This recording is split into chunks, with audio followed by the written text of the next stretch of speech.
Welcome into another edition of the In the Money podcast for KeenelandSelect.com. I'm Tom Leach. Jim Goodman's alongside, Director Simulcasting, to talk about 6 graded stakes races at 4 tracks this weekend. So we're jumping around, and Jim will start up at Saratoga, where they have the Grade 1 Alabama for 3-year-old fillies that will go 1.25 miles. And the headliner is Lovely Maria, the winner of the Kentucky Oaks. But you've got the horse that won the prep for this, Carolina, in there for Fletcher. Where did you go in the Alabama? Yeah, I think Carolina, Lovely Maria, and Jones's other filly, who was disqualified in the Coaching Club American Oaks, and Carolina got put up. And it was one of those that I could go either way on. And Larry Jones's other filly, I'm a Chatterbox, seems to have caught up with Lovely Maria again. So I think in any multi-leg wagers, you have to take all 3 of those. I'm going to guess that Lovely Maria just didn't like the racetrack at Delaware Park. She went off at 3-10, so everybody thought she was an absolute codlock cinch after she won the Ashland and the Kentucky Oaks so easily. And then she didn't run at Delaware. Whatever was wrong, I'm going to say it was the racetrack. Larry Jones gets them ready. I'm going to take Lovely Maria simply because she's going to be a better price than I'm a Chatterbox or Carolina. But I've got to use all 3 and pick 3s and pick 4s. The other horse that I liked in here at a little bit of a price, embellished the lace with Castellano. You always got to use Castellano at Saratoga. She didn't run a step in Mother Goose, but she was up there contesting the pace, and it was pretty quick pace, 22-3 and 45-2. If it's a more reasonable pace here, she might get in the money. But I'm going to take Lovely Maria on top in the Alabama for me. I am right with you on all of your thinking there. The only thing I would add is I remember talking to Larry Jones after Lovely Maria won the Central Bank Ashland at Keeneland, and he said she would be better as the distances increased. And he was right about the Kentucky Oaks at 1.8 miles, and now she gets 1.25 miles for the first time. So the value component that you mentioned, the fact that I think she'll really embrace the distance. She's had 2 bullet works, so I think Jones has got her ready or she wouldn't be here. And I'm going to take Lovely Maria as well, use her with Carolina, I'm a Chatterbox. Include Betty's one, I think, that will really relish the 1.25 miles as well.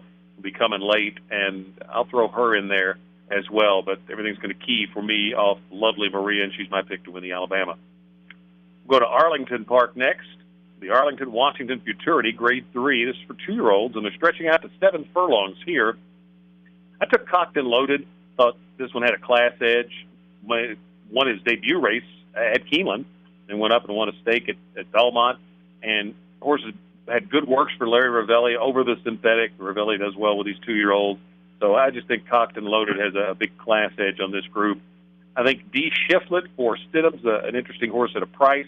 I remember hearing earlier this summer I thought he had one of his better groups of 2-year-olds in a while. So I'll use the 11, the 9 Astrologist, and the 13 Will Munnings. Use those all keying off Cocked and Loaded as my key horse at Exactus. What about you? Well, we're not agreeing here. Cocked and Loaded is obviously going to be the favorite. And off those races, his first 2 races at Keeneland and Belmont, he was a 2-1 favorite in the Sanford and didn't run that well at Saratoga. He's never run on synthetic, and although he's got a couple of works on there, I learned a lot at Keeneland. If a horse has never done anything, I'm not going to bet on him. So I'm going to take a stand against Cocked and Loaded, although he wouldn't surprise me if he won. I'm going to go with Showgood, the horse for Scott Becker, who has won 2 in a row, or won his maiden at Arlington, almost won the first time out at 4.5 and stretched out to 5 and won by 7 3/4 last time out. Beat Misselbaum is also in here. So the 4 Showgood is my pick here, simply because of the home court advantage at Arlington. The polytrack can be really tricky. I'm going to say Cocked and Loaded might not run as well on the polytrack as he did on the dirt.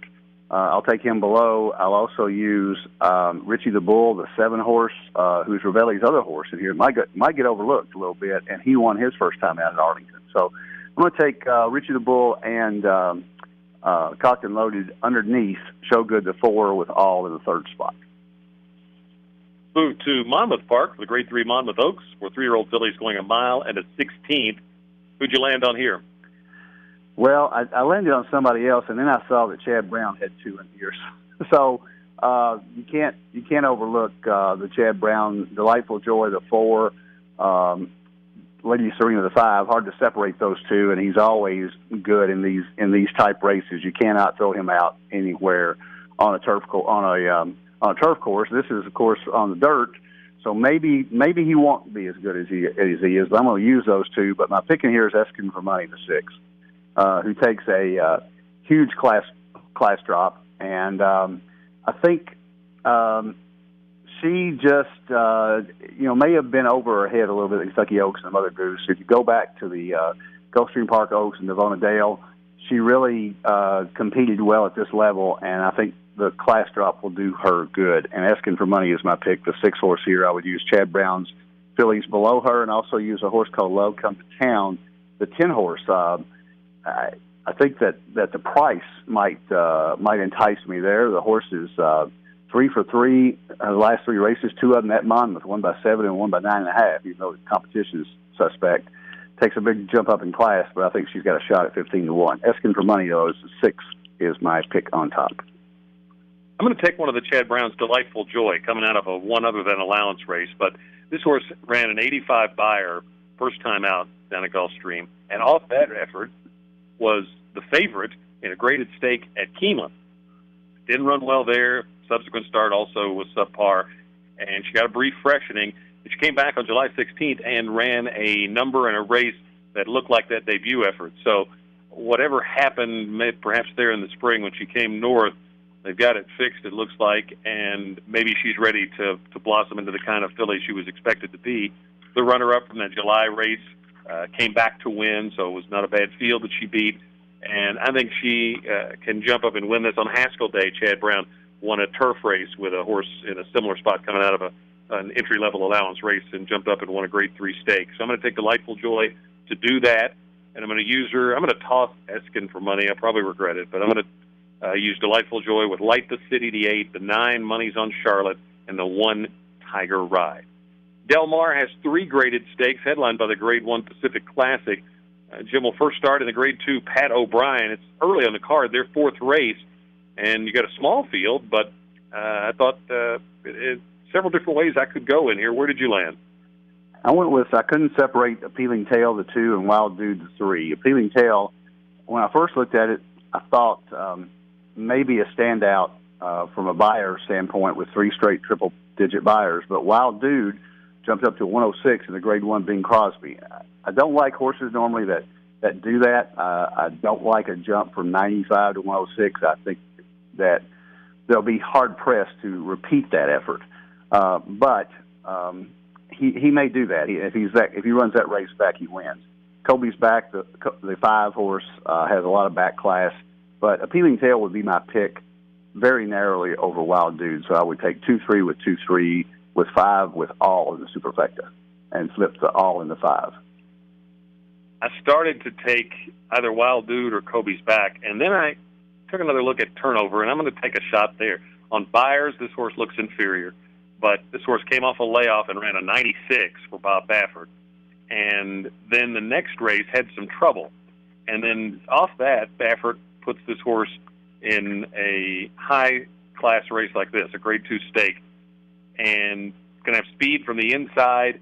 I'm going to take a shot that basically just on the bold move here by Baffert, and because of the buyer situation, you may get a little bit of a price here on Turnover, so that intrigues me as well. I'm going to try Turnover, and then if I'm right about Turnover, then I think the other speed may get compromised, and it'll be a late runner that gets up for second or to beat Turnover at the wire. So I'm going to use Turnover in exacta boxes with Wild Dude and Kobe's back. The 8th race is the Del Mar Handicap, Grade 2 at 1 mile and 3/8 on the turf for 3-year-olds and up. If you play the Twitter tourney each week, where you try to pick the winner of 2 races in a row to get a bump to your Keeneland Select account, this is the first half of the Twitter tourney. I went with Ganesh for Richard Mandela. He's really good off the layoff, and this horse made a big improvement in the 3rd start since going into the Mandela's barn. 7 for 23 lifetime, so I like the fact that he knows his way to the winner's circle. So I'm going to use Ganesh in here with Big John B, the 4, the 6, Power Pit, and the 1, Ashley Loves Sugar.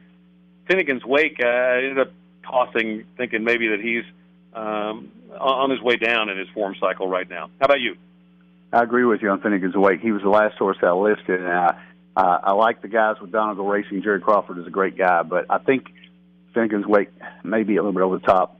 So I'm gonna toss him I'm going to use Ganesh and Ashley Love Sugar. They finished right together in the Charlie Whittingham, and then they shipped Ashley Love Sugar to Monmouth for Grade 1 United Nations. Didn't really embarrass himself. He lost by 5.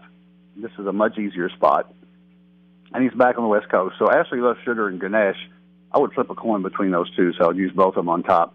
Then Big John B, the 4 must be included off 2 wins and 2 for 2 at Del Mar. Figgins Wake is a toss for me, and I would not use him except maybe in the bottom part of a trifecta. Ganesh and Ashley Love Sugar might be a nice little exacta. They finished together in the Charlie Whittingham. They could finish together again, maybe have a $40 exacta. So 1-2 exacta box, maybe 1-2 with 4 with everybody, including the 8 in the third spot. And I'm going to go on to the Pacific Classic now, the Grade 1 highlight of the Saturday card at Del Mar. The 3-year-olds and up going 1.25 miles.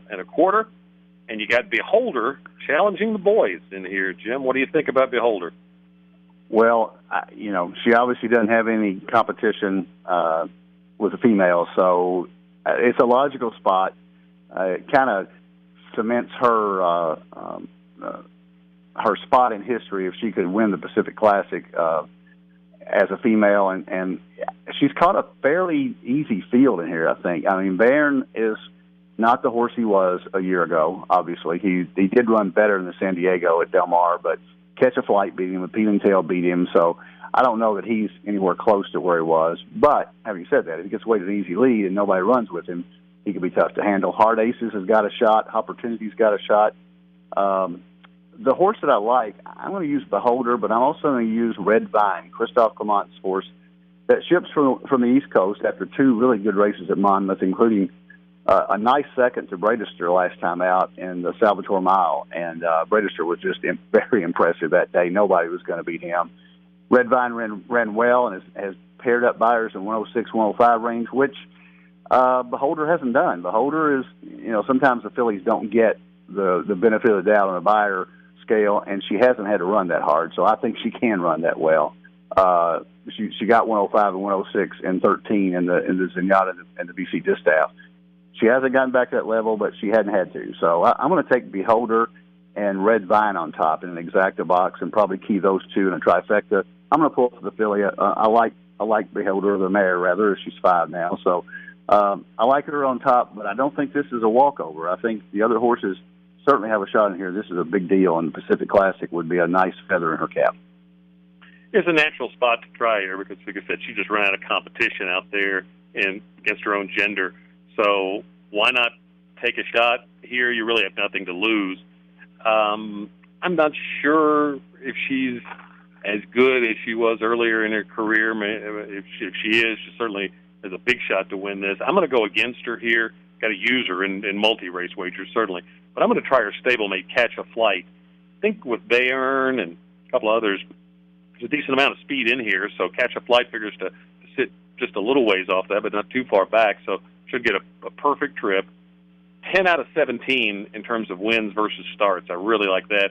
Horse has run 3 times at 1.25 miles with a win and 2 close thirds, and had a race over the track that was really good in winning the prep, and I think gets better off that. And if so, moving up to maybe about a 105, 106 buyer puts him right there, what you need to win this, I think. And so I'm going to take Catch a Flight, hope to get a little bit of a price because of the presence of Beholder. I'm going to use Catch a Flight in exactas with Beholder, with Opportunity.